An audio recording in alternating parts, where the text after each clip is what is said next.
പിണറായി വിജയനും മകൾക്കെതിരെ കേസെടുക്കണ്ട. എന്തുണ്ടാക്കാനാണ് ഇയാൾക്കെതിരെ കേസെടുക്കാത്തത്? പാവപ്പെട്ട ഒരു നിയമനം, ഈ വിജയൻ ഒരു നിയമം. ഒരു കള്ളുചെത്ത് തൊഴിലാളിയുടെ മകനല്ലായിരുന്നു വിജയത്താൻ. ആ ചെത്ത് തൊഴിലാളി ക്ഷേമനിധി ബോർഡിൽ നിന്ന് പോലും 500 കോടി കടമെടുത്തിട്ട് തിരിച്ചടച്ചോ? കള്ള് ചെത്തുന്ന തൊഴിലാളികളുടെ വിയർപ്പിന്റെ വിഹിതമല്ലേ വിജയത് ഇങ്ങനെ പുട്ടടിക്കുന്നത്? നാണം തോന്നുന്നില്ലേ? പ്ലാൻ ബി എന്ന് പറഞ്ഞാൽ 2 വഴിയുള്ളൂ. ഒന്ന് ബക്കറ്റ് എടുത്ത് തെണ്ടാനിറങ്ങുക, രണ്ടാമത്തത് രാജിവെക്കുക. ഈ കടമൊക്കെ ആരാണ് തീർക്കേണ്ടതെന്ന് കൂടി പറ. നിങ്ങളൊന്ന് ആലോചിച്ച് നോക്ക്. യുവമാരാണോ തീർക്കേണ്ടത്? പാലോമാരാണോ തീർക്കേണ്ടത്? അല്ലെ വിജയനാണോ തീർക്കേണ്ടത്? ഞാനും നിങ്ങളും നമ്മുടെ തലമുറകളുമാണ് തീർക്കേണ്ടത്. നമസ്കാരം. വയനാട് പൂക്കോട് വെറ്ററിനറി സർവകലാശാലയിലെ വിദ്യാർത്ഥിയായിരുന്ന JS സിദ്ധാർത്ഥനെ SFI വേട്ടമൃഗങ്ങൾ, SFI പിശാചുക്കൾ കൊന്ന് കെട്ടിത്തൂക്കിയിട്ട് മാസം 1 പോകുന്നു. സിദ്ധാർത്ഥിന്റെ മാതാപിതാക്കളുടെയും ജനങ്ങളുടെയും ഒക്കെ ഒരു പ്രതിഷേധത്തിന്റെ ഫലമെന്നോണം പെട്ടെന്ന് തന്നെ ഈ കേസ് CBIക്ക് വിട്ടു എന്നുള്ളത് നമുക്കെല്ലാവർക്കും ഒരു ആശ്വാസം തരുന്ന ഒരു സംഗതിയായിരുന്നു. കാരണം പല കേസുകളും CBIക്ക് വിടാതിരിക്കാൻ വേണ്ടി പൊതു ഖജനാവിൽ നിന്ന് കോടികൾ മുടക്കിയ മുഖ്യമന്ത്രിയാണ് ഈ സിദ്ധാർത്ഥിന്റെ അച്ഛൻ CBIക്ക് അന്വേഷണം വിടണമെന്ന ആവശ്യവുമായി അദ്ദേഹത്തെ സമീപിച്ചപ്പോൾ നിമിഷ നേരങ്ങൾ കൊണ്ട് ഉത്തരവിറക്കിയത്. എന്നാൽ അതിന്റെ പിന്നിൽ എന്താണ്? നമ്മളൊക്കെ ആശ്വസിച്ചിരുന്നത് നീതി കിട്ടും എന്ന് തന്നെയായിരുന്നു. പക്ഷേ ഇപ്പോൾ അതിനുശേഷം വരുന്ന ചില സംഗതികൾ സംശയാസ്പദമായ കാര്യങ്ങളിലേക്കാണ് വിരൽ ചൂണ്ടുന്നത്. ഇപ്പം അവര് ഒരു പ്രധാനപ്പെട്ട 6 പ്രതികളെ പോലീസ് 2 ദിവസത്തേക്ക് റിമാൻഡിൽ നിന്നും കസ്റ്റഡിയിൽ വേണമെന്ന് ആവശ്യപ്പെട്ടിട്ടുണ്ട്. അങ്ങനെ കസ്റ്റഡിയിൽ വിടുന്ന ആവശ്യപ്പെടുകയും അവർ 2 ദിവസം പോലീസ് കസ്റ്റഡിയിൽ കൊടുക്കുകയും ചെയ്യുകയാണെങ്കിൽ ഇവരെ മൊഴിയെടുക്കാൻ വേണ്ടിയാണ്. ഇവരെ വീണ്ടും ഇവരുടെ നിന്ന് കുറച്ച് മുമ്പ് മൊഴിയെടുത്തിട്ടാണ് ഇവരെല്ലാം റിമാൻഡ് ചെയ്യുന്നത്. അപ്പം വീണ്ടും മൊഴിയെടുക്കുകയാണ്. അപ്പം ഈ മൊഴിയെടുക്കൽ രണ്ടാമത് വിളിച്ചിരിക്കുന്നത് സംശയകരമാണെന്നാണ് ഇപ്പം രക്ഷാകർത്താക്കളും ബന്ധുക്കളും നാട്ടുകാരും ഒക്കെ പറയുന്നത്. കാരണം ഈ മൊഴി മാറ്റിയിട്ട് റിപ്പോർട്ടിൽ അതിനു വേണ്ടിയുള്ള ആത്മഹത്യയാക്കാൻ വേണ്ടിയിട്ടുള്ള ഒരു പരിശ്രമമാണ്. ആത്മഹത്യ ആണെന്നുള്ള തരത്തിൽ ഇവരിൽ നിന്നുള്ള ഇപ്പൊ എന്തായാലും ഈ 6 പേരും ഞങ്ങൾ കൊന്നിട്ടില്ല, അത് ആത്മഹത്യയാണെന്നേ പറയൂ. അപ്പൊ ആ തരത്തിൽ അതിനെ ആത്മഹത്യയാക്കി ഉറപ്പിക്കാനുള്ള ഒരു തന്ത്രം CBI വരുന്നതിന് മുമ്പേ CBIക്ക് എന്തായാലും ഒരു റിപ്പോർട്ട് സമർപ്പിക്കണം ഈ പോലീസ്. അപ്പൊ ആ CBI റിപ്പോർട്ട് സമർപ്പിക്കുന്നതിൽ കൊടുക്കുമ്പോൾ CBIക്ക് ഇത് ആത്മഹത്യയാണെന്നുള്ളത് ഒരു ഏകദേശ രൂപ അവർക്കുണ്ടാകണം. അപ്പൊ അതിന്റെ ഒരു ലക്ഷണമാണെന്നാണ് ബന്ധുക്കൾ തന്നെ പറഞ്ഞുകൊണ്ടിരിക്കുന്നത്. ഇത് സംശയകരമാണ്. കാരണം മാത്രമല്ല വേറൊരു കാര്യം കൂടെ അതിനകത്തുണ്ട്. തൂങ്ങാൻ ഉപയോഗിച്ച വസ്തു അതിന്റെ ഒരു ടെസ്റ്റ് നടത്തേണ്ടതുണ്ട്. ആ ടെസ്റ്റ് ഇതുവരെയും നടത്തിയിട്ടില്ല പോലീസ്. അത് ആദ്യഘട്ടത്തിൽ പ്രാഥമികമായിട്ട് ചെയ്യേണ്ടതാണ്. മാത്രമല്ല ഈ പോസ്റ്റ്മോർട്ടം നടത്താൻ വേണ്ടി മൃതദേഹം കൊണ്ടുപോകുമ്പോൾ ആ മൃതദേഹത്തോടൊപ്പം തന്നെ ഈ മരിച്ച വ്യക്തി ധരിച്ചിരുന്ന വസ്ത്രവും മരിക്കാൻ ഉപയോഗിച്ച വസ്തുവും, അത് തൂങ്ങി മരണമാണെങ്കിൽ കയറല്ലെങ്കിൽ തുണി ഏതായിരുന്നാലും അതും കൂടെ കൊണ്ടുപോയിട്ടില്ല എന്നുള്ളത് വ്യക്തമാണ്. നമ്മൾ പലപ്പോഴും പറയാൻ അതും ഇവിടെ വലിയ പ്രശ്നമാണ്. ഇപ്പോഴാണ് പോലീസ് അതിന്റെ പരിശോധന നടത്താനും ഒക്കെ തുടങ്ങിയിരിക്കുന്നത്. ഇപ്പോഴാണ് അതിന്റെ പ്രവർത്തനങ്ങൾ ആരംഭിച്ചത്. അപ്പൊ ഇതെല്ലാം പോലീസ് കാണിച്ചിരിക്കുന്നത് ഈ റിപ്പോർട്ട് ഒരുപക്ഷെ CBIക്ക് കൊടുക്കുന്ന റിപ്പോർട്ടിൽ ഇത് ആത്മഹത്യയാക്കാനുള്ള ഒരു ശ്രമമാണെന്നാണ് ബന്ധുക്കൾ ഇപ്പോഴും പറയുന്നത്. അവരുടെ സംശയം അതാണ്. സ്വാഭാവികമായിട്ട് അവർക്ക് സംശയം ഉണ്ടാവാം. കാരണം എന്ന് വെച്ച് കഴിഞ്ഞാൽ ഇത്രയും 130 കുട്ടികളുടെ മുന്നിൽ വെച്ചാണ് ഈ വിചാരണ ആൾക്കൂട്ട വിചാരണ നേരിട്ടതും മർദ്ദനമേറ്റ് മരിച്ചതും. അതിനുശേഷം പോലും പാർട്ടിക്കാരും SFIക്കാരും നേതാക്കളും മന്ത്രിമാരും ഒക്കെ ഈ പ്രതികളെ സംരക്ഷിക്കുന്ന ഒരു നിലപാടാണ് സ്വീകരിച്ചത്. പക്ഷെ അത് നടക്കില്ല എന്നൊരു ഘട്ടമെത്തിയപ്പോഴാണ് തള്ളി പറയാൻ തയ്യാറായത് തന്നെ. അത് താൽക്കാലികമായിട്ടൊന്നും ചില തിരഞ്ഞെടുപ്പ് വന്നതുകൊണ്ട് മാത്രം. അല്ലെങ്കിൽ CPM-നെ സംബന്ധിച്ചിടത്തോളം പിണറായി വിജയൻ ഒരു കാരണവശാലും, കാരണം 1ാം പിണറായി സർക്കാരിന്റെ കാലത്ത് PSC റാങ്ക്പ്പെട്ടവർ 2 മാസത്തോളം ഇവിടെ പല രീതിയിലുള്ള സമരം നടത്തി. ഇപ്പൊ CPO റാങ്ക് ലിസ്റ്റിലുള്ളവർ ദിവസങ്ങൾ ഏകദേശം 1 മാസത്തോളമായി എന്തെല്ലാം രീതിയിൽ സമരം നടന്നു. ഇയാൾ കണ്ടിട്ടില്ല. ഇയാൾക്ക് ഇതൊന്നും കാണണ്ട. ഇയാൾക്ക് മകളെ രക്ഷപ്പെടുത്തണം, അയാൾക്ക് രക്ഷപ്പെടണം. കണ്ടില്ലേ എക്സാലോജിക്കില് മാസപ്പടി കേസില് വിജിലൻസ് കൊടുത്തിരിക്കുന്ന റിപ്പോർട്ട് പിണറായി വിജയനും മകൾക്കെതിരെ കേസെടുക്കണ്ട. എന്തുണ്ടാക്കാനാണ് ഇയാൾക്കെതിരെ കേസെടുക്കാത്തത്? അല്ല, അത് പിണറായി വിജയന്റെ കൂട്ടിലെ തത്തയല്ലേ വിജിലൻസ് തത്ത ചേട്ടാ. അതല്ലേ ഈ കാക്കി ഊരി വെച്ചിട്ട് മറ്റേ പണിക്ക് വയ്ക്കൂടെ? പറയാതിരിക്കാൻ വയ്യെന്നല്ല, അതാണ് ഒരു സാധാരണക്കാരൻ ഒരു പെറ്റി അടച്ചില്ലെങ്കിൽ അവനെ ഓടിച്ചിട്ട് പിടിച്ചു. ഇതാ ഇപ്പൊ കണ്ടില്ലേ ഒരുത്തൻ കസ്റ്റഡി മരണം. അത് കസ്റ്റഡി മരണം ആണോ ഇല്ലെന്ന് നമ്മൾ അറിയേണ്ട കാര്യമില്ല. കുറച്ചെന്തോ കഞ്ചാവോ MDMA എന്തോ കയ്യിൽ വെച്ച് എന്തോ ആയിക്കോട്ടെ, അവൻ ചെയ്തത് തെറ്റി തന്നെയാണ്. പക്ഷെ അതെന്താ ഈ പാവപ്പെട്ട ഒരു നിയമം, ഈ വിജയനൊരു നിയമം, വിജയനെതിരെ കേസെടുക്കണ്ട, കേസെടുക്കണ്ട. ഇവർക്ക് രണ്ടുപേർക്ക് മാത്രം ഒരു നിയമം, ബാക്കിയുള്ളവർക്ക് മറ്റൊരു നിയമം. സാധാരണക്കാരൻ ഇവന്റെയൊക്കെ കീഴെ വീട്ടിലാണ് ഇവിടുത്തെ കേരളത്തിലെ ജനങ്ങൾ കഴിയുന്നത്. ഇവനെ കുറിച്ച് പറഞ്ഞു വരുമ്പോൾ ഉണ്ടല്ലോ അങ്ങ് രോഷം കൊണ്ട് തിളക്കുകയാണെന്നേ. കാരണം ഇപ്പൊ ഒരു മാസത്തെ ക്ഷേമ പെൻഷൻ ശിക്ഷ പോലെ കൊടുക്കുന്നു. അയാളുടെ ഇപ്പൊ മന്ത്രി രാജന്റെ വസതി നവീകരിക്കാൻ 18,90,000 രൂപ. എന്തൊരു കഷ്ടമാണ് കേരളത്തിലെ മണ്ടന്മാരായ മരക്കഴുതകളെ, കിറ്റുനക്കികളെ. നിങ്ങളൊന്ന് ആലോചിച്ച് നോക്ക്. പ്രതികരിക്കാതെ എന്തിനാ ഇരിക്കുന്നത് ഇനിയും? ഞാൻ ബസ് സ്റ്റോപ്പിൽ അത് പറഞ്ഞപ്പോഴാണ് ഞാൻ ബസ് സ്റ്റോപ്പിൽ ബസ്സിനകത്ത് നിൽക്കുമ്പോൾ ഒരു സാധാരണ സ്ത്രീ തൊട്ടടുത്തിരിക്കുന്ന ഒരാളുണ്ടോ എന്ന് ചോദിക്കുകയാണ്. പെൻഷൻ കിട്ടിയാ വന്നാ എന്ന് ചോദിക്കുകയാണ്. അവരൊരു പാവപ്പെട്ട ഒരു സ്ത്രീ, അവരൊരു നല്ല വൃദ്ധയാണ്, അവരിങ്ങനെ സാരി ഇങ്ങനെ ചുറ്റിയിരിക്കണമെന്നേ ഉള്ളൂ, അങ്ങനത്തെ ഒരു സ്ത്രീ. അപ്പം ഇല്ല വന്നിട്ടില്ല, വരുമെന്ന് പറയുന്നത് കേട്ടാ. അപ്പം അദ്ദേഹം അവർ പറഞ്ഞ് കിട്ടും നമുക്ക്, ഒരു മാസത്തെ ഇപ്പം വരുമെന്നാണ് പറയുന്നത്, വേറെ ആൾ പറയുന്നു. അപ്പോൾ ബാക്കി എന്ത് ചെയ്യും, അമ്മരെടുക്കുമോ? ആ സ്ത്രീ ചോദിച്ചതാണ്. ബാക്കി ഞാൻ കേട്ടോണ്ടിരിക്കുകയാണ്. ഞാൻ സത്യം പറഞ്ഞാൽ അപ്പം മൊബൈൽ നമ്മുടെ അടുത്ത് ഓൺ ചെയ്യണമെങ്കിൽ ഞാൻ എനിക്ക് ഇവിടെ ഇപ്പൊ കേൾപ്പിച്ചു കൊടുക്കാമായിരുന്നു. സത്യസന്ധമാണ്. എന്റെ അച്ഛൻ കെട്ടിട നിർമ്മാണ തൊഴിലാളിയായിരുന്നു. വർഷങ്ങളായി അവരുടെ ഓരോ മാസം നികുതി ഒരു വിഹിതം അടയ്ക്കുന്നു, ക്ഷേമനിധി ബോർഡിലേക്ക് വിഹിതം അടയ്ക്കുന്നുണ്ടായിരുന്നു. ഇപ്പൊ 6-7 മാസമായിട്ട് അത് കിട്ടുന്നില്ല. കള്ളുചെത്ത് തൊഴിലാളി, ഒരു കള്ളുചെത്ത് തൊഴിലാളിയുടെ മകനല്ലായിരുന്നു വിജയാത്താൻ. ആ ചെത്ത് തൊഴിലാളി ക്ഷേമനിധി ബോർഡിൽ നിന്ന് പോലും 500 കോടി കടമെടുത്തിട്ട് തിരിച്ചടച്ചോ? എടുത്ത് പിടിച്ചാൽ പിടിപറ്റാത്ത പനയിലൊക്കെ കയറി പിന്നെ കള്ള് ചെത്തുന്ന തൊഴിലാളികളുടെ വിയർപ്പിന്റെ വിഹിതമല്ലേ വിജയത് ഇങ്ങനെ പുട്ടടിക്കുന്നത്? നാണം തോന്നുന്നില്ലേ? നാണം തോന്നുന്നില്ലേ തനിക്ക്? കോപ്പറേറ്റീവ് ബാങ്കുകളില് പെൻഷൻ കൊടുക്കാൻ വേണ്ടിയിട്ട് ഒരു കോപ്പറേറ്റീവ് ഫണ്ടുണ്ട്. 1000 കോടി രൂപ ഇപ്പൊ അതിൽ നിന്നും ഖജനാവിലേക്ക് മാറ്റാൻ നിർദ്ദേശം കൊടുത്തിരിക്കുകയാണ്. ഒരു കാരണവശാലും പറ്റില്ല എന്ന് കോപ്പറേറ്റീവ് ബാങ്ക് ബോർഡ് അവർ ഇതുണ്ടല്ലോ പെൻഷൻ കമ്പനിക്കാർ ബോർഡുകാർ പറഞ്ഞിരിക്കുന്നു. പക്ഷേ കൊടുത്തേ പറ്റൂ, രേഖാമൂലം അയക്കൂല. ഇത് ചോദിച്ചിരിക്കുന്നത് അതാണ് ഗവൺമെന്റ് ഒരു തന്ത്രം എന്ന് പറയുന്നത്. ഗവൺമെന്റ് ഒരിക്കലും രേഖാമൂലം ചോദിച്ചിട്ടില്ല. രേഖാമൂലം ചോദിച്ചു കഴിഞ്ഞാൽ കോടതി പോയി കഴിഞ്ഞാൽ ഗവൺമെന്റ് വീട്ടിലായി പോകും.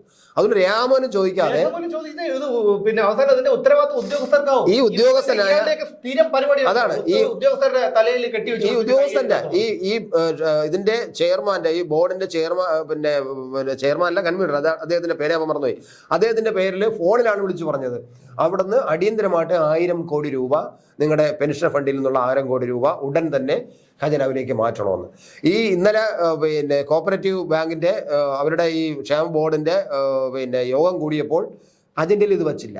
അജണ്ടയിൽ വയ്ക്കാതെ യോഗം തീർന്നപ്പം ഇയാൾ പറഞ്ഞു ഇങ്ങനെ ഒരു അഭിപ്രായമുണ്ട്, അങ്ങോട്ട് മാറ്റേണ്ടി വരും 1000 കോടി രൂപ. അപ്പോഴും തന്നെ അവിടെ പലരും എതിർത്തിട്ട് അവർ പലരും എഴുതി കൊടുത്തു. ബോർഡ് മെമ്പർമാർ ഒരു കാരണവശാലും ഇതിൽ നിന്നും 1000 രൂപ മാറ്റാൻ പറ്റില്ല എന്ന് പറഞ്ഞ് എഴുതി കൊടുത്തു. ഇപ്പൊ അവസാനം അയാൾ പറയുന്നത് അങ്ങനെ ഒരു തീരുമാനം എടുത്തിട്ടില്ലെന്നാണ് ഈ ബോർഡിന്റെ പറയുന്നത്. നിങ്ങൾ കേട്ടുകൊണ്ടിരിക്കുന്നത് നിങ്ങൾക്ക് തോന്നുന്നു മനഃപൂർവ്വമാണ് ഞാനിത് പറയുന്നത് എന്നല്ല. ഇയാളെ കുറിച്ച് പറയുമ്പോൾ ഉണ്ടല്ലോ, ഇനി വെളുക്കുന്നത് വരെ പറഞ്ഞാൽ എനിക്ക് കലി തീരില്ല. കാരണം ചേട്ടാ സത്യമാണ്, എൻ്റെ അച്ഛൻ ഈ കെട്ടിട നിർമ്മാണ തൊഴിലാളിയായിരുന്നു. 26 കൊല്ലം ഗൾഫിലായിരുന്നു.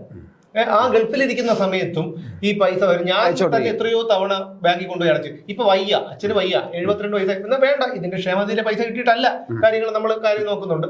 എന്നാൽ പോലും അവരൊക്കെ ജോലി ചെയ്ത് ജീവിച്ച ആളാണ്. ഇതേപോലെ കള്ളച്ചോറ് തിന്ന് ജീവിച്ച ആൾക്കാരല്ല. ചെറിയ പ്രായത്തിലേ അവർ ജോലി ചെയ്ത് ഇപ്പോഴും വീട്ടിലിരിക്കാൻ വയതുകൊണ്ട് അവർ പല ജോലിക്കൊക്കെ പോയി ജീവിക്കുന്നവരാണ്. കൂലിപ്പണിക്ക് പോയി തന്നെയാണ് എൻ്റെ അച്ഛൻ ജീവിക്കുന്നത് ഇപ്പോഴും. ആ മനുഷ്യന് ഇത് കിട്ടിയിട്ടില്ല. 7 മാസമായിട്ട് അവരുടെ ക്ഷേമ നിധി കിട്ടിയിട്ടില്ല. ഒന്ന് ആലോചിച്ച് നോക്കണം. അതുപോലെ കള്ളുചെത്ത് തൊഴിലാളികൾ എത്രയോ അവര് അധ്വാനിച്ച് അവര് വിഹിതം അടച്ചതാണ്. അടച്ച പൈസയാണ് അവർ ചോദിക്കാറ്.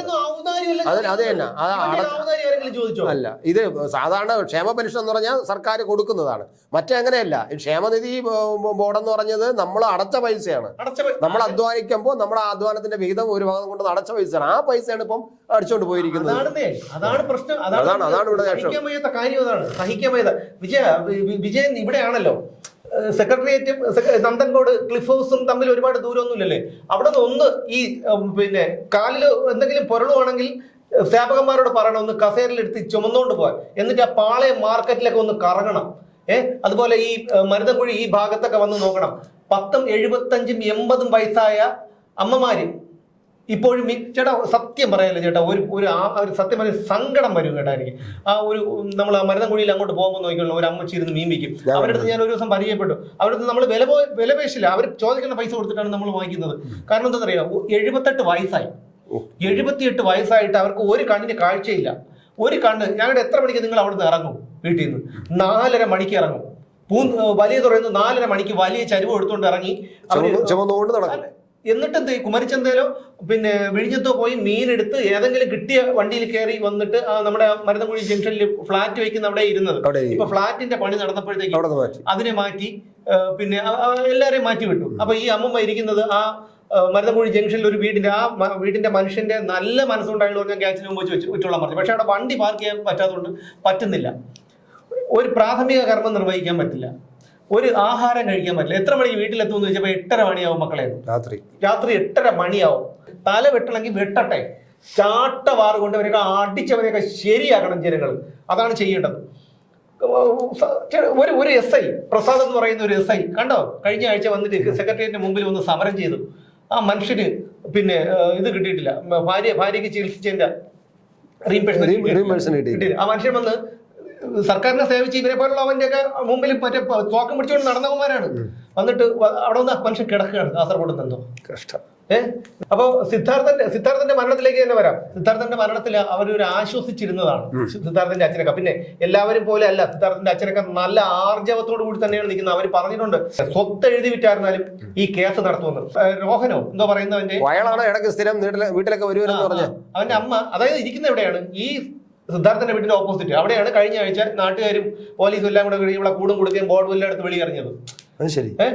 ബോർഡ് വെച്ചാൽ അത് വലിയ പ്രശ്നമായല്ലോ. പ്രശ്നമായൊന്നുമില്ല, അവിടെ ആരും ഒന്നും തിരിഞ്ഞൊന്നും നോക്കിയില്ല. ഈ റോഹൻ എന്ന് പറയുന്ന അവന്റെ അമ്മ താലൂക്ക് ഹോസ്പിറ്റലിലെ ഡോക്ടറാണ്, പട്ടത്താണ് അവരുടെ വീട്. അപ്പൊ അവര് ഈ നാട്ടുകാരും യൂത്ത് കോൺഗ്രസ്സുകാരും എല്ലാം കൂടി ചേർന്ന് ബോർഡും കൂടും കൊടുക്കുകയും കൊടുത്ത് വെളിയിറങ്ങി. ഇവർക്കൊക്കെ എങ്ങനെയാണ് ഇവർക്കൊക്കെ ഡോക്ടർ ശരി തന്നെയാണ്. അവർ ചിലപ്പോൾ നമ്മൾക്ക് നാളെ അവരുടെ അടുത്ത് പോകേണ്ടി വന്നേക്കാം. പക്ഷെ ഒന്ന് ആലോചിക്കും, സ്വന്തം മകനെ നേരെ വളർത്താൻ പറ്റാതെ ഈ സർക്കാർ ജോലിയും കഴിഞ്ഞ് പിന്നെ വീണ്ടും വന്ന് പ്രൈവറ്റ് പ്രാക്ടീസ് ചെയ്യുന്ന അവിടെ നിന്നും കുറെ പണം വാരി കൊണ്ട് വീട്ടിൽ കൊണ്ട് ഇതുപോലുള്ളവരെയൊക്കെ തിന്ന് കൊഴിപ്പിച്ചിട്ട് എന്ത് ചെയ്യാനാണ്? എന്ത് ചെയ്യാൻ? മകൻ പോയി SFI ചേർന്നതിന് അവരെന്ത് ചെയ്യാൻ പറ്റും? അതല്ലേ SFI ചേർന്ന് പോയി പറഞ്ഞിട്ടുള്ള കാര്യം. നമ്മൾ ഒരു കുട്ടിയെ നമ്മൾ ജനിപ്പിക്കുമ്പോൾ ആ കുട്ടിയുടെ ഉത്തരവാദിത്വം നമുക്കാണ്. കുറഞ്ഞത് അവനൊരു എന്താണ് സ്വന്തം കാലിൽ നിൽക്കുന്നത് വരെ നമ്മൾ വളർത്തിക്കൊണ്ട് വരുന്നത് പോലെ ഇരിക്കും അവൻ. എങ്ങനെയാണ് അല്ല, എന്നാലും കോളേജിൽ ചെന്നിട്ട് ഇവൻ SFIയിൽ പോണ്ടെന്ന് പറഞ്ഞാലും പോവും, പോയേ പറ്റൂ. പോയില്ലെങ്കിൽ അവനെ ഇതുപോലെ സിദ്ധാർത്ഥനെ പോലെ പീഡിപ്പിക്കും. ഇല്ല, അപ്പൊ അവിടെ ചെന്നപ്പോ അവൻ ഇതുണ്ട്, അവൻ കുറച്ച് നേതാവായി നടക്കാം, എല്ലാം ഉണ്ട്. അങ്ങനെ അനുഭവിക്കുന്നതാണ്. അങ്ങനെയൊക്കെ ആയതുകൊണ്ട് ആളുകളെ പിടിച്ച പൈസ കാണും, വേറെ എന്തെങ്കിലും. അതെ, പൈസ ഇവിടെ നിന്നാലും കൃത്യമായിട്ട് കൊടുത്തു വിടുന്നുണ്ടല്ലോ. മൃഗങ്ങളെ പോലും ചികിത്സിക്കാനുള്ള ഒരു യോഗ്യത ഇവനൊന്നും ഇല്ലെന്നുള്ളതാണ്. മൃഗങ്ങളെ ചികിത്സിക്കാനുള്ളവരാണല്ലോ വെറ്ററിനറി ഡോക്ടർമാർ. ഈ മൃഗങ്ങളെ പോലും ചികിത്സിക്കാനുള്ള ഒരു പിന്നെ യോഗ്യത ഇവനൊന്നും ഇല്ല. മൃഗങ്ങളെ രക്ഷപ്പെട്ടെന്ന് വേണം പറയാൻ. അല്ല, ഇപ്പൊ ഈ അന്വേഷണത്തിൽ നമ്മൾ പറഞ്ഞു വന്നതാണ്, നമ്മൾ അന്വേഷണത്തിൽ ഇത്രയും വേല കാണിക്കുന്നത്. പക്ഷെ പോലീസിന്റെ പ്രശ്നം എന്താണെന്ന് അറിയാം. പോലീസ് പറയുന്നത് ഞങ്ങൾ പഴുതടച്ച് കാര്യങ്ങൾ നോക്കുന്നതാണ്. കാരണം വയനാട് പോലീസ് ഇപ്പൊ ഞങ്ങൾക്ക് 2-3 ദിവസത്തിനകത്ത് CBI വരും, CBIക്ക് റിപ്പോർട്ട് കൊടുക്കണം.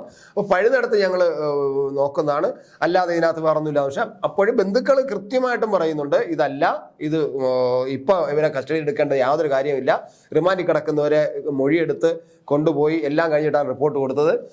എന്നിട്ട് വീണ്ടും വിളിച്ച് എടുക്കുന്നത് ഇത് അട്ടിമറിക്കാൻ തന്നെയാണ്. കാരണം അത് ഇവിടെ നിന്നായിരിക്കില്ല നിർദ്ദേശം, മോളിൽ നിന്ന് നിർദ്ദേശം വന്ന് കാണും. മോളിൽ നിന്ന് നിർദ്ദേശമാണ്, കാരണം അട്ടിമറിച്ചോളണം. ഒരു കാര്യം കൂടിയുണ്ട്, കാരണം ഈ ഇതിപ്പോ ഇലക്ഷൻ തിരിക്കുകയാണ്. അതായത് നമ്മുടെ കൊല്ലം ജില്ലയുടെ ഒരു പിന്നെ MLA മത്സരിക്കുന്ന MP പിന്നെ ലോക്സഭയിലേക്ക് മത്സരിക്കുന്ന ഒരു MLAയുടെ മുഖത്തേക്ക് മീൻ വെള്ളം കലക്കി ഒഴിച്ചെന്നൊക്കെ വാർത്ത വന്നു. അത്ര ശരിയാണോ തെറ്റാണോ ഒന്നും അറിയില്ല. മീൻ വെള്ളമല്ല, അങ്ങനെ സംഭവിച്ചെങ്കിൽ ഞാൻ പറഞ്ഞതിന് ദൈവമേ, ഞാനിത് പലപ്പോഴും പറഞ്ഞിട്ടുണ്ട്. മീൻ വെള്ളം കലക്കി 10 രൂപയുടെ അഴുകിയ മത്തി വാങ്ങിച്ച് വെള്ളത്തിലിട്ട് വെച്ചിട്ട് ഉമ്മറിന്റെ വോട്ട് ചോദിക്കാൻ വരുമ്പോൾ എടുത്ത് ഇങ്ങനെ 2 ലാമ്പ് നീട്ടി മുഖത്ത് ഒഴിച്ചു കൊടുക്കാൻ ഞാൻ പറഞ്ഞിട്ടുണ്ടായിരുന്നു. പക്ഷെ അങ്ങനെ വാർത്തയും വന്നു. ശരിയാണോ എന്നുള്ള ശരിയല്ലെന്നാണ് അയാൾ പറയുന്നത്. അല്ല, ശരി, എന്റെ മുഖത്ത് മീൻ വെള്ളം ഒഴിച്ചെന്ന് പറഞ്ഞ ആരെങ്കിലും പറയില്ല. അപ്പൊ അങ്ങനെ കരുതിയാൽ മതി. നിങ്ങൾക്ക് എല്ലാവർക്കും ആളിനെ അറിയാലോ, കൊല്ലം ജില്ലയിലെ MLA ആരാണെന്നുള്ള കാര്യം നിങ്ങൾക്ക് അറിയാം. MP ആയിട്ട് മത്സരിക്കുന്നു. അപ്പോ ആ രീതിയിലാണ് പിന്നെ കേരളത്തിലെ CPM-ന്റെ പോക്ക്, ഇടതുപക്ഷത്തിന്റെ പോക്ക്. അല്ല, ഈ CBI അന്വേഷണം കൊണ്ടുവന്നതിന്റെ സുമേഷേ രാഷ്ട്രീയമായ ഒരു തന്ത്രമാണ്. അത് നമ്മൾ അതാണ് ഞാൻ പറഞ്ഞു വരുന്നത്. കാരണം ലോക്സഭാ തെരഞ്ഞെടുപ്പ് അടുത്തു വരുന്നു. ഈ ഒരു പിന്നെ രോഷം, ജനങ്ങൾ ആകെ രോഷം കൊണ്ട് നിൽക്കുന്നു. കാരണം കേരളത്തിലെ നടന്ന ഒരു നിരവധി ആൾക്കൂട്ടക്കൊലകളിൽ ഏറ്റവും ക്രൂരമായ ഒന്നാണത്. നിരവധി നമ്മൾ വിചാരിക്കുന്നത് നിങ്ങളൊക്കെ ഉത്തരേന്ത്യയിലോട്ട് കണ്ണു നട്ടിങ്ങനെ ഇരിക്കുന്നതാണ് നിങ്ങൾക്ക് മനസ്സിലാവാത്തത്. നിങ്ങളൊന്ന് ഒന്ന് അന്വേഷിച്ച് നോക്കണം. ഈ കഴിഞ്ഞ 5 കൊല്ലത്തിനുള്ളിൽ കേരളത്തിൽ 20ഓളം ആൾക്കൂട്ട കൊലയാണ് നടന്നിട്ടുള്ളത്. 20ഓളം. അതെ, കണക്കുകൾ അനുസരിച്ച്. കണക്കുകളില്ലാതെ ഇത്ര കൊലപാതകങ്ങൾ നടന്നിട്ടുണ്ടാവും, ആൾക്കൂട്ട കൊല. അപ്പോ ഇത് വടക്കേ ഇന്ത്യയിലായിരുന്നെങ്കിൽ നമുക്ക് സമരം ചെയ്യാമായിരുന്നു. യോഗീര നാട്ടിലായിരുന്നെങ്കിൽ ഇപ്പം ഭയങ്കര സമരം നടത്തായിരുന്നു. അതിൽ കൂടെ ഒരു കഥ കൂടെ ചേർക്കും. എങ്ങനെയെന്നറിയാം, അയാളെ കയ്യിൽ ഒരു ബീഫ് ഉണ്ടായിരുന്നു, കുറച്ച് ബീഫ് ഉണ്ടായിരുന്നു, അതുകൊണ്ട് അവനെ തല്ലിക്കൊന്നു. ബീഫും കൂടെ വച്ചിരുന്നു പറയാം. അവന്റെ കയ്യിൽ ബീഫും കാണുന്നൊന്നും കാണില്ല. പക്ഷെ പറയുന്നത് ബീഫും കൊണ്ടുപോയ ആളെ ഇവിടുത്തെ നമ്മുടെ മാധ്യമങ്ങളുണ്ടല്ലോ ഉടൻ തന്നെ അത് വാർത്ത എടുക്കും. ബീഫും കയ്യിൽ വെച്ചുകൊണ്ട് പോയവനെ നാട്ടുകാർ വളഞ്ഞിട്ട് തല്ലിക്കൊന്നു. ഇവിടെ അതും കത്തും. വാർത്തയ്ക്ക് വലിയ പ്രാധാന്യം കിട്ടും, വലിയ സെൻസേഷൻ ആവും. ഞാൻ പറയാൻ വന്നത് മറ്റൊരു കാര്യത്തെ കുറിച്ചാണ്. അതായത് 2 കാര്യങ്ങൾ. ഒന്ന്, ഈ പറയുന്ന സിദ്ധാർത്ഥിന്റെ അച്ഛൻ വിജയനെ കണ്ടപ്പോ പെട്ടെന്ന് തന്നെ അനുമതി കൊടുത്തത്, CBI അന്വേഷണത്തിന് ഉത്തരവിട്ടതെന്ന് പറഞ്ഞു കഴിഞ്ഞാൽ താൽക്കാലികമായി രക്ഷപ്പെടാനുള്ള ഒരു തന്ത്രം മാത്രമാണ്. കാരണം CBI ഈ അന്വേഷണം ഔദ്യോഗികമായി ഏറ്റെടുത്ത് അവർ അന്വേഷണം തുടങ്ങുമ്പോഴേക്കും തെളിവുകളിൽ പലതും നശിപ്പിക്കാം, ഇതുപോലുള്ള തിരിമറികൾ കാണിക്കാം എന്നുള്ള ഉദ്ദേശം ഉണ്ടായിരുന്നു. അതുകൊണ്ടാണല്ലോ ഇപ്പം വീണ്ടും തെളിവ് തെളിയിക്കാനുള്ള ശ്രമം നടത്തുന്നത്. മോളിൽ നിന്നുള്ള നിർദ്ദേശം വന്നിട്ട് ഇപ്പൊ നടത്തിക്കൊണ്ടിരിക്കുന്നത്. മറ്റൊരു കാര്യം ഞാൻ പറയുന്നത്, UP-യിലായിരുന്നെങ്കിൽ ഇവരെ ജയിലിൽ നിന്ന് കോടതിയിലേക്ക് കൊണ്ടുപോകുന്ന വഴി ഇവർ പോലീസിനെ വെട്ടിച്ച് രക്ഷപ്പെടാൻ ശ്രമിക്കും, വെടിയേറ്റ് ചാവും. ഇവർ മരിക്കും എന്ന് പോലും പറയില്ല, വെടിയേറ്റ് ചാകും. പക്ഷെ ഇവിടെ എന്താ സംഭവിക്കുന്നത്? എന്റെ ഒരു ഓർമ്മ ശരിയാണെങ്കിൽ 1ാം യോഗി സർക്കാരിന്റെ കാലത്ത് 158 പേരാണ് എൻകൗണ്ടർ കൊല്ലപ്പെട്ടത്, കൊടും കുറ്റവാളികൾ. രണ്ടാമത് ഇപ്പോ 2ാം യോഗി സർക്കാരിന്റെ കാലത്ത് അത്തിഖ് മുഹമ്മദ്, അവനെയോ എന്റെ സഹോദരനെയോ വെടിവെച്ച് തുളച്ച് ഇല്ലാതാക്കി കളഞ്ഞ. ഒന്നാലും ഇവരൊക്കെ സമൂഹത്തിന് ദോഷമാണ്. ഈ സമൂഹത്തിന് ദോഷമായിട്ടുള്ളവരാണ്. ഇനി ബംഗാളിൽ ഇതുപോലെ ഷാജഹാൻ ഷെയ്ഖ് അത് എന്തായാലും അറസ്റ്റ് ചെയ്തിട്ട് അകത്താക്കിയിട്ടുണ്ട്. അതിന് ബാക്കി കാര്യങ്ങൾ പിന്നീടാണ്. അല്ല, അതായത് ഇപ്പോ UP-യിൽ അതോടുകൂടി UP-യിൽ ഒതുങ്ങിയില്ലേ. ഇവിടെ എന്ന് പറഞ്ഞു കഴിഞ്ഞാൽ എന്താണ്, എല്ലാം വിജയം പ്രോത്സാഹിപ്പിക്കുകയല്ലേ, എല്ലാം വിജയനൊക്കെ പ്രോത്സാഹിപ്പിച്ചുകൊണ്ടിരിക്കുകയാണ്. കാരണം ഇവിടെ എന്തെങ്കിലും നടന്നിട്ടുണ്ട്, ഇവിടെ കുറ്റവാളികളെ സംരക്ഷിക്കുന്ന നിലപാടല്ലാതെ കുറ്റവാളികളെ കുരുക്കാനുള്ള എന്തെങ്കിലും ഒരു ഇതുണ്ടായിട്ടുണ്ടോ? ഇവിടെ നിതിൻ പുല്ലൻ എന്ന് പറയുന്ന ഒരു പുല്ലനെ, അവനെ എന്തായാലും ഉത്തരവിട്ട് കാപ്പ നടപ്പിലാക്കുകയോ ഇല്ലെന്ന് അറിഞ്ഞൂടാ. പക്ഷേ എങ്കിലും ഉത്തരവിറങ്ങി കഴിഞ്ഞു. കാപ്പ ചുമത്തി നാട് കടത്താൻ 6 മാസത്തേക്ക് നാട് കടത്താൻ 6 മാസത്തേക്ക് നാട് കടത്താൻ വേണ്ടി അജിത ബീഗം അത്തരം നട്ടലുള്ള പോലീസ്, ആണുങ്ങൾക്ക് നട്ടലില്ലെങ്കിലും ഈ പെണ്ണുകൾ, ഇത്തരം സ്ത്രീകളായിട്ടുള്ള ഇത്തരം ആർജവമുള്ള പോലീസ് ഉദ്യോഗസ്ഥർ ഉണ്ട് എന്നുള്ളത് ഞങ്ങളെ പോലുള്ള സാധാരണക്കാർക്ക് വളരെ പ്രതീക്ഷാവഹമായ ഒരു കാര്യമാണ്. അതോടൊപ്പം പറയാതെ വയ്യ. കാരണം ഈ ഒരു കുറ്റവാളികളെ സംരക്ഷിക്കുന്ന ഒരു നിലപാടിനെ കുറിച്ച് പറയുകയാണെങ്കിൽ, നമ്മുടെ തിരുവനന്തപുരത്ത് കരിക്കകത്ത് പട്ടിസുജിത്ത് എന്ന് പറയുന്ന ഒരുത്തനുണ്ട്. പട്ടിസുജിത്ത്, നമ്മൾ ഈ പട്ടിസുജിത്ത് എന്ന് പറഞ്ഞാൽ അവനും അവന്റെ ഭാര്യ സിത്താര, ഈ 2 പേരും നിരവധി ക്രിമിനൽ കേസുകളിലെ പ്രതിയാണ്. എന്റെ അറിവിൽ വിതുര, പാലോട്, നെടുമങ്ങാട്, തിരുവനന്തപുരം കന്റോൺമെന്റ്, പേട്ട, വഞ്ചിയൂര്, പാറശാല, പിന്നെ ഇങ്ങനെ നിരവധി, ഇത്രയും എന്റെ ഓർമ്മയിൽ വരുന്നതാണ്, ഇങ്ങനെ നിരവധി കേസ് പോലീസ് സ്റ്റേഷനിൽ ഇവർക്കെതിരെ കേസുകളുണ്ട്. ഈ ഭാര്യയ്ക്കും ഭർത്താവും ഭയങ്കര ക്രിമിനലുകളാണ്.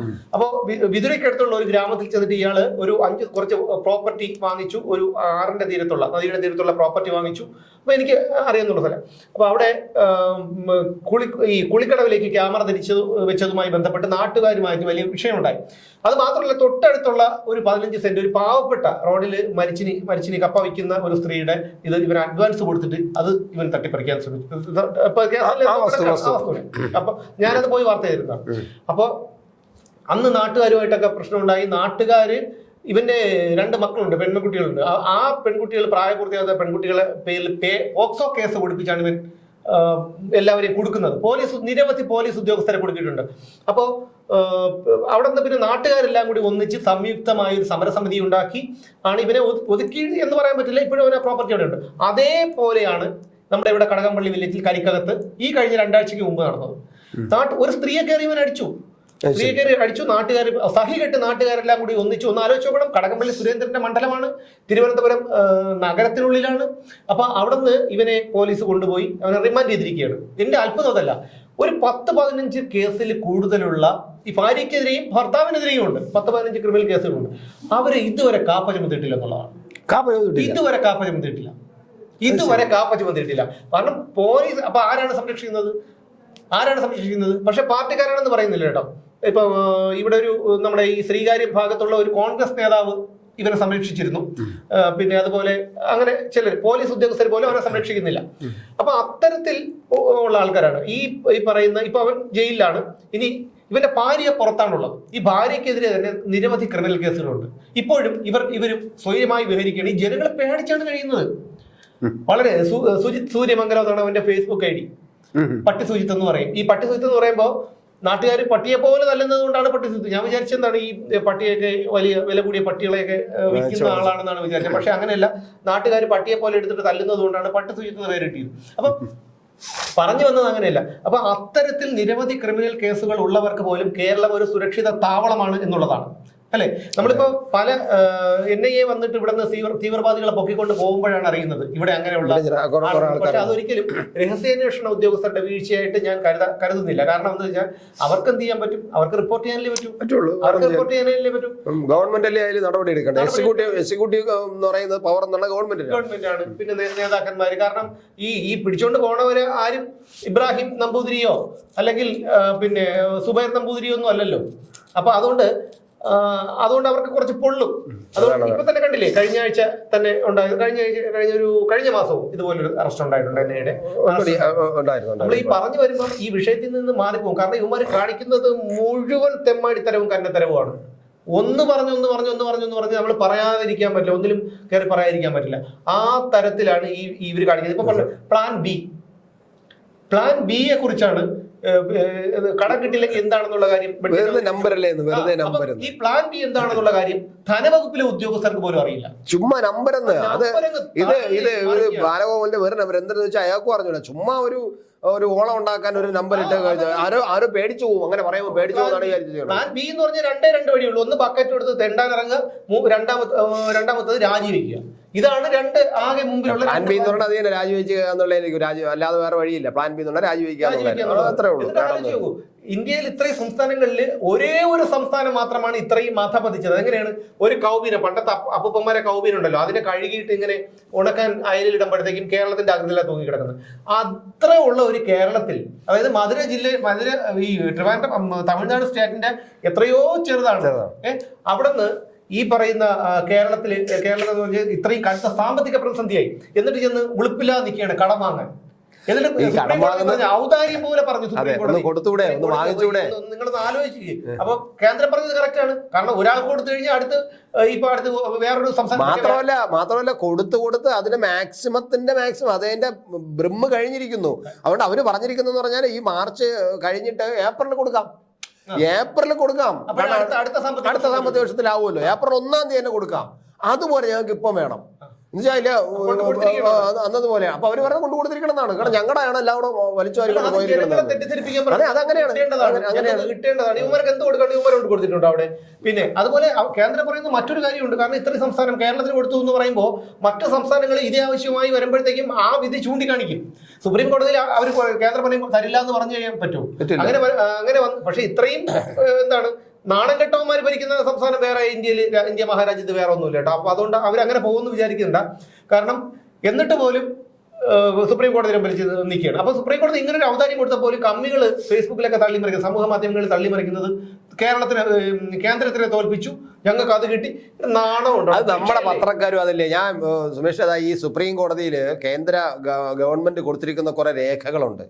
ആ രേഖകൾ ജഡ്ജി എടുത്ത് വെച്ച് വായിച്ചിട്ടുണ്ട്. എന്നിട്ട് ഈ കേരളത്തിന്റെ വക്കീൽ പറഞ്ഞത് ഇത് പുറത്ത് വന്നുകൂടാ, ഇത് പുറത്ത് വിടരുത് എന്ന് അങ്ങോട്ട് പറഞ്ഞിരിക്കുകയാണ്. കാരണം പുറത്ത് വിട്ടാൽ കംപ്ലീറ്റ് പൂച്ചും പുറത്തു വരും.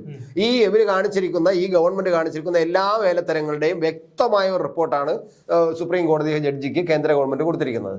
ഇത് ഈ മറ്റേ അദ്ദേഹം ഉണ്ടല്ലോ, KV സിദ്ധാർത്ഥം, ഒരു നമ്മുടെ കേരള ഗവൺമെന്റിന് വാദിക്കുന്ന ലക്ഷങ്ങൾ വാങ്ങിക്കുന്ന ഒരാളുണ്ടല്ലോ. അല്ലല്ല, കപിൽ സിബലുണ്ട്. ഇപ്പൊ വേറൊരു കപിൽ സിബൽ മാത്രമല്ല, മറ്റേ എന്തോന്നുണ്ടല്ലോ, കപിൽ സിബൽ തന്നെ. കപിൽ സിബലും പറഞ്ഞു ഈ കേസ് വാദിക്കുന്നത് കപിൽ സിബലാണ്, ശരിയാണ്. അപ്പൊ ആ കപിൽ സിബൽ പറഞ്ഞു ഇത് പുറത്ത് വരരുത്, പുറത്ത് വിടാൻ ഞങ്ങൾക്ക് ആഗ്രഹമില്ല, അതുകൊണ്ട് പുറത്ത് വരാതിരിക്കാൻ കോടതി ശ്രദ്ധിക്കണമെന്ന് പറഞ്ഞിരിക്കുന്നു. പക്ഷേ സ്വാഭാവികമായിട്ട് പിന്നീട് അത് പുറത്തു വരാം. അപ്പൊ നമുക്ക് മനസ്സിലാക്കാൻ കഴിയും ഇത് കാരണം അതുകൊണ്ട് സുപ്രീം കോടതി നേരത്തെ പറഞ്ഞതുപോലെ ഒരു സിമ്പതിയായിട്ട് ഇതാ വന്നിടത്ത് കരയുന്നു, നിവർത്തിയില്ല, ആളുകൾക്ക് പിന്നെ ശമ്പളം കൊടുക്കാൻ പൈസ ഇല്ല, അതുകൊണ്ട് സഹായിക്കണേന്ന് പറയും, കരയുന്നു, അതുകൊണ്ട് നിങ്ങൾക്ക് കൊടുത്തുകൂടെ എത്തിരി. അപ്പോഴാണ് ഗവൺമെന്റ് നിവർത്തി കൊടുക്കാം ഞങ്ങൾ, പക്ഷേ 500 കൊടുക്കാമെന്ന് പറഞ്ഞു, അടുത്ത ഏപ്രിൽ 1 മുതൽ കൊടുക്കാം, 1-ാം തീയതി തന്നെ കൊടുക്കാമെന്ന് പറഞ്ഞു. അപ്പൊ അത് പോരാ. അല്ല, അത് പിന്നെ അവർ കൊടുക്കില്ലല്ലോ. ഇന്ന് തീയതി 14 പിന്നെ രണ്ടാമത്തെ കാര്യം എന്ന് പറഞ്ഞാൽ ഇപ്പൊ ഈ 1 മാസം കൊടുക്കും, അടുത്ത മാസം എങ്ങനെ പോകും? അടുത്ത മാസം എങ്ങനെ പോകും? ഇപ്പൊ എന്താണ് കേരളത്തിൽ 30 വർഷത്തെ കേസ്, 30 വർഷത്തേക്കാണോ ലോൺ എടുത്തിരിക്കുന്നത്? 30 വർഷത്തെ ബാധ്യതയാണ് ഇനി വരാൻ പോണത്. ഇനി എടുക്കുന്നത് ഇന്നലെ വരെ എടുത്തതല്ല, ഇനി എടുക്കുന്നത്. ഈ കടമൊക്കെ ആരാണ് തീർക്കേണ്ടത്? ഈ കടമൊക്കെ ആരാണ് തീർക്കേണ്ടതെന്ന് കൂടി പറ. നിങ്ങളൊന്ന് ആലോചിച്ച് നോക്ക്. യുവമാരാണോ തീർക്കേണ്ടത്? പാലോമാരാണോ തീർക്കേണ്ടത്? അല്ലെ വിജയനാണോ തീർക്കേണ്ടത്? ഞാനും നിങ്ങളും നമ്മുടെ തലമുറകളുമാണ് തീർക്കേണ്ടത്. നമ്മുടെ മണ്ടയിലാണ് ഈ പറയുന്ന പിന്നെ എന്താണ് ഇത് മുഴുവൻ നമ്മുടെ മണ്ടയിൽ പോലെ. ഇനി ആകെ ഉള്ളത് മുണ്ട് പൊക്കി നോക്കുക, അടിവസ്ത്രം ഉപയോഗിച്ചിട്ടുണ്ടെങ്കിൽ ആഡംബര നികുതി ചുമത്തുക. അത് മാത്രമേ ഇനി കേരളത്തിലെ ജനങ്ങളോട് ചെയ്യാനുള്ളൂ. കാരണം ഒന്നാലോചിച്ച് നോക്കണം, ഭാഗ്യക്കുറി കൊണ്ടും മദ്യം കൊണ്ടും പിടിച്ചു നിൽക്കുന്ന ഒരു സംസ്ഥാനമാണ് കേരളം. ഇന്ന് രാജ്യത്ത് ഏറ്റവും കൂടുതൽ മയക്കുമരുന്നിന്റെ ഉപയോഗവും വിപണനവും കടത്തും നടക്കുന്നത് കേരളത്തിലാണ്. കേരളത്തിലെ ഈ പറയുന്ന നൈറ്റ് ലൈഫ്, ഞാൻ പറഞ്ഞില്ലേ, ഈ സാധാരണ ഓരോ വികസിത രാജ്യങ്ങളിലും അവർ ഓരോ അടിസ്ഥാന സൗകര്യങ്ങൾ വികസിപ്പിച്ച് വന്നതിന് ശേഷമാണ് ഓരോ കാര്യങ്ങൾ ചെയ്യുന്നത്. ഇവിടെ അങ്ങനെയല്ല. ഇവന്മാർ ജനങ്ങളുടെ പൈസ എടുത്ത് നേരെ പറ്റുന്ന രാജ്യങ്ങളിലെല്ലാം പോകും. അവിടെ ചെല്ലുമ്പം ഓരോ സംഭവങ്ങൾ കാണാം, നേരെ അതിനെ ഇവിടെ കൊണ്ടുവരും.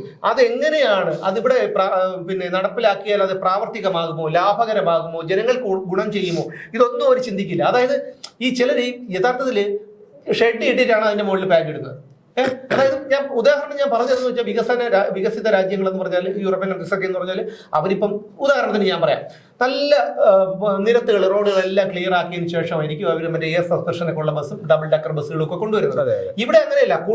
കുണ്ടും കുഴി സൈക്കിൾ പോലും നേരെ വേണം നടന്നു പോകാൻ പറ്റുന്ന സ്ഥലത്താണ് കൊണ്ടുവരുന്നത് ഈ സാധനം. അതാണ് ഞാൻ പറഞ്ഞത്, ജട്ടി ഇട്ടിട്ട് ആണ് സാധാരണ നമ്മളൊക്കെ പാൻറ് ഇടുന്നത്. ഇതങ്ങനെയല്ല, പാൻറ് ഇട്ടിട്ട് അതിന്റെ മീതെ ജട്ടി ഇടാൻ പോകുന്നത്. അങ്ങനെ ഉള്ള വിവരദോഷികൾ എന്ന് പറഞ്ഞതിന്റെ ദൈവമേ, ഇതുപോലെ വിവരദോഷികൾ ഈ ഭൂലോകത്ത് വേറെ കാണുമെന്ന് എനിക്ക് തോന്നുന്നില്ല. ഫ്ലോട്ടിംഗ് ബ്രിഡ്ജ് കഴിഞ്ഞ ആഴ്ച ഒരെണ്ണം ചത്തേനെ കടലിൽ വീണു, ഉപ്പുവെള്ളം കുടിച്ചു. ഫ്ലോട്ടിംഗ് ബ്രിഡ്ജ് ഇത് കേരളത്തിന്റെ ടൂറിസത്തെ തകർക്കാൻ വേണ്ടി തള്ളിയതാണ്. ഇപ്പൊ വായിൽ ഒന്നും എന്താണ് ഇരിക്കണമെന്ന് അറിഞ്ഞു മിണ്ടിയിട്ടില്ല. ഒന്നാം പിണറായി സർക്കാരിന്റെ കാലത്ത് വേളി ടൂറിസ്റ്റ് വില്ലേജിൽ എന്റെ ഒരു ഓർമ്മ ശരിയാണെങ്കിൽ 62 ലക്ഷം 65 ലക്ഷം ആണെന്ന് തോന്നുന്നു ഒരു ഫ്ലോട്ടിംഗ് മറ്റേ എന്താണ് റെസ്റ്റോറന്റ്. അല്ലല്ല, അത് 1 കോടിക്ക് പുറത്തൊന്നും ആയി. 1 കോടി ആക്കുളത്ത് വേളിയിലാണ്. എന്തായാലും ഫ്ലോട്ടിംഗ് റെസ്റ്റോറന്റ് 1 മാസം തികച്ച് അത് കിടന്നില്ല. ഈ പറയുന്ന ആഹാരം കഴിക്കണവന് അവിടെ കരയിൽ കെട്ടിക്കൊടുത്താ പോരെ?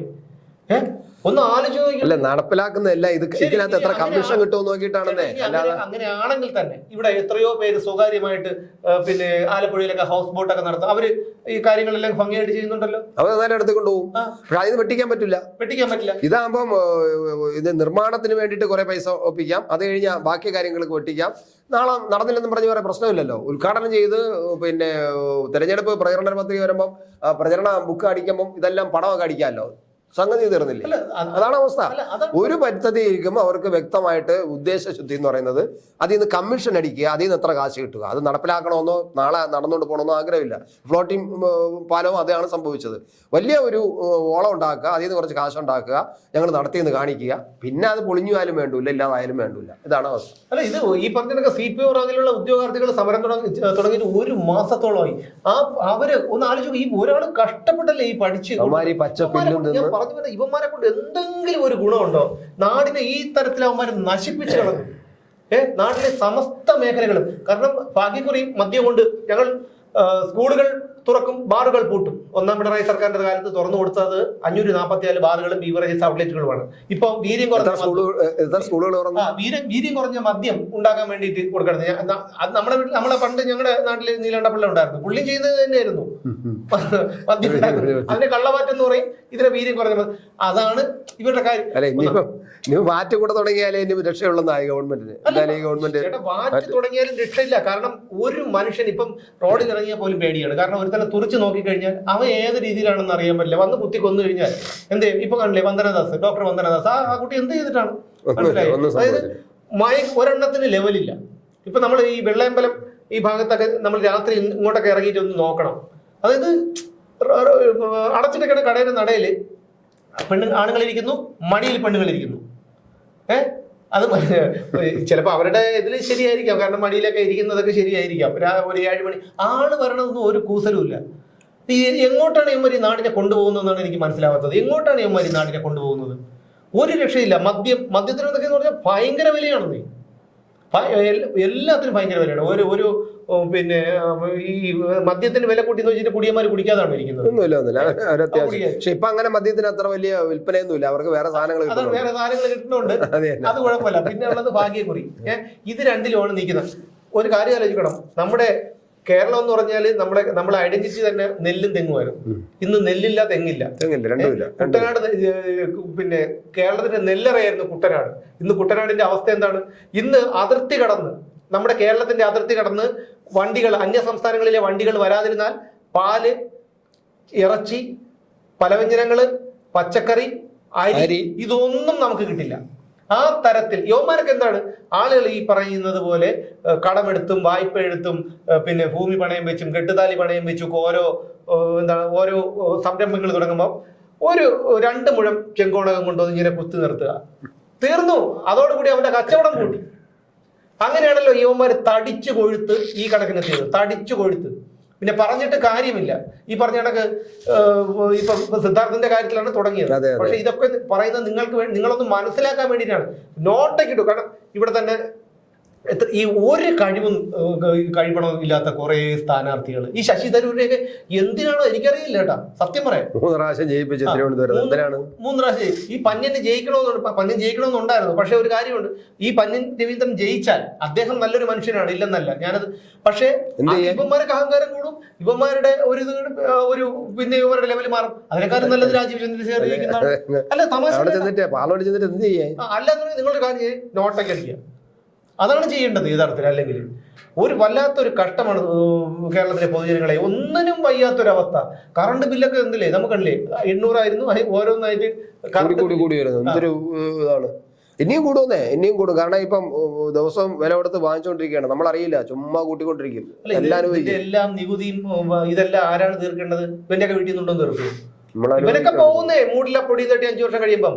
ജനങ്ങളെ പിഴിഞ്ഞും മോട്ടിച്ചും കട്ടും അഴിമതി നടത്തിയും കമ്മീഷൻ അടിച്ചും കോടികൾ വിദേശ രാജ്യങ്ങളിൽ വരെ ഇവന്മാർ കൊണ്ടുവന്ന് നിക്ഷേപിച്ചിട്ടുണ്ട്. നമ്മളെപ്പോലുള്ളവരെന്താണ്, നമ്മളും നമ്മുടെ പിൻതലമുറയും ഇനി വരുന്ന തലമുറയും ഇതേപോലെ കൂലിപ്പണിയെടുത്തും മീൻ വിറ്റും മറ്റു കാര്യങ്ങളും ഒക്കെ ചെയ്തും യുവമാരെ അടിമകളായിട്ട് ഇവർ അടിമകളായിട്ട് കിടക്കൂല കേട്ടോ. ഇനി വളരെ കുറച്ച് ദിവസമുള്ളൂ. ജനങ്ങൾ ഇനി യുവമാരെ റോഡിലിട്ട് ഓടിച്ചിട്ടടിക്കും. പക്ഷെ ഇനി ഇതെല്ലാം ഇതിന്റെ അനന്തരഫലം നമ്മൾ അനുഭവിക്കാൻ പോകുന്നതേ ഉള്ളൂ. എന്തായാലും തുടങ്ങിയത് ഈ പറഞ്ഞ കണക്ക് സിദ്ധാർത്ഥിന്റെ മരണം CBI കുറിച്ചാണ് തുടങ്ങിയതെങ്കിലും ഇപ്പൊ എത്തി നിൽക്കുന്നത് വേറെ ഒന്നാണ്. കാരണം കാണ്ഡമായി നമുക്ക് പറയാൻ കണക്കിന് നമ്മളെ വിജയം ചെയ്തിട്ടിട്ടുണ്ട്. അപ്പോൾ എന്തായാലും ഇതിവിടെ തൽക്കാലം നിർത്തുന്നു. നിങ്ങളെ കൂടുതലൊന്നും ബോറടിപ്പിക്കുന്നില്ല. നിങ്ങൾ എല്ലാവരും ചിന്തിച്ച് വോട്ട് ചെയ്യണം എന്ന് മാത്രമേ പറയാനുള്ളൂ. എന്തായാലും മറ്റൊരു വിഷയവുമായി നമുക്ക് വീണ്ടും കാണാം നാളെ.